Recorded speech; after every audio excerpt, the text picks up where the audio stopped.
Namaste. Welcome to another episode of My India, My Pride series.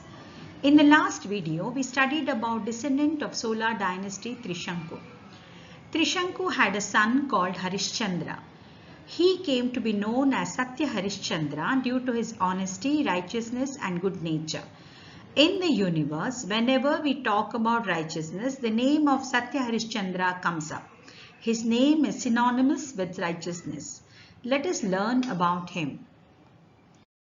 One day, the heavenly court of Devendra gathered for a meeting. Devendra said, I wonder if there are any honest men left on earth.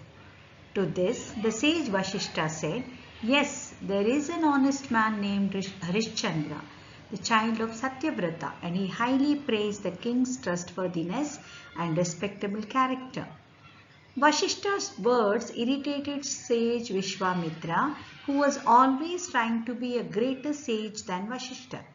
He denied the reality and took a challenge to prove Vashishta wrong. He decided to prove Harishchandra is not of respectable character and test him with the assistance of different divine beings. He vows that he will make Harishchandra break his promise and lead him away from the path of truth. Harishchandra was a legitimate and honorable lord of Treta Yuga and ruled Ayodhya carefully. His subjects lived happily. The ruler was notable for his honesty, who never lied and constantly stayed faithful to his responsibility. He had a cherishing wife Taramati, a lovable child Lohitashva, and many subjects behind him. He was not aware of the pledges and counter vows taken by the sages in Indra's court. Vishwamitra came back to earth, watched Harishchandra's behavior and ways he ruled his kingdom. He decided to test Harishchandra in different ways. One day, when Harishchandra was hunting in Mahabahu forest, he hears a loud cry of a lady crying out for help. The cries were hallucination created by sage Vishwamitra. Following the voice, he reaches sage Vishwamitra's hermitage where Vishwamitra was meditating. He gets disturbed and gets angry on the king. King pleads for forgiveness and promises to grant anything wished by the sage. The sage asks for dakshina and he tells him he will take it from the king later. The king agrees. After a while, Vishwamitra told the king he is doing Rajasuya Yajna and asked for donation to conduct the Yajna. The king promised whatever the sage wishes will be his.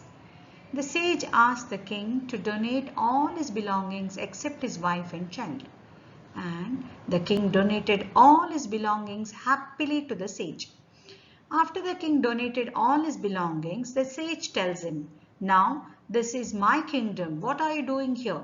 Leave this kingdom at once. Remove all your ornaments and royal clothes and leave them here before you leave. King follows the orders. The sage asks him for the dakshina which was promised earlier. Now that he had donated everything to the sage, the king was left with nothing except his wife and child. He requested the sage to give him some time to arrange for the dakshina. After being thrown out from his kingdom, the king reached Varanasi. When he entered the city, he saw sage Vishwamitra standing before him. Vishwamitra said, O king, I will return in an hour to collect my alms. King started worrying how to arrange for alms. Seeing her husband in tension, his wife Taramati asked him to sell her in the market and pay off the debt. Harishchandra was very sad but did not have any choice.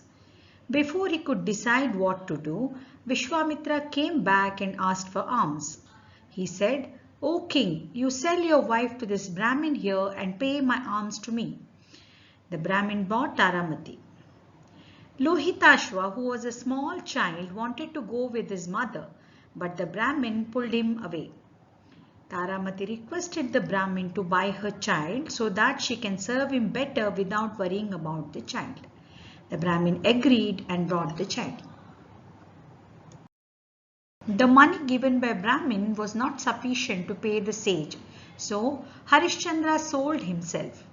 A Chandala bought him and appointed him as a caretaker of the cremation ground to burn the dead bodies and collect money as tax.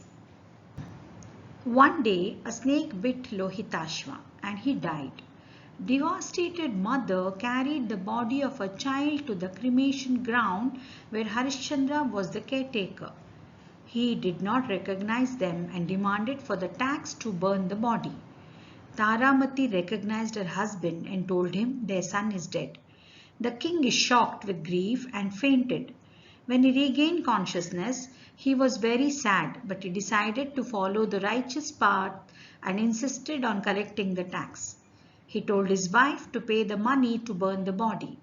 He said, I have sacrificed my wealth and life for the sake of righteousness and honesty. Now I can't break it. Taramati is shocked.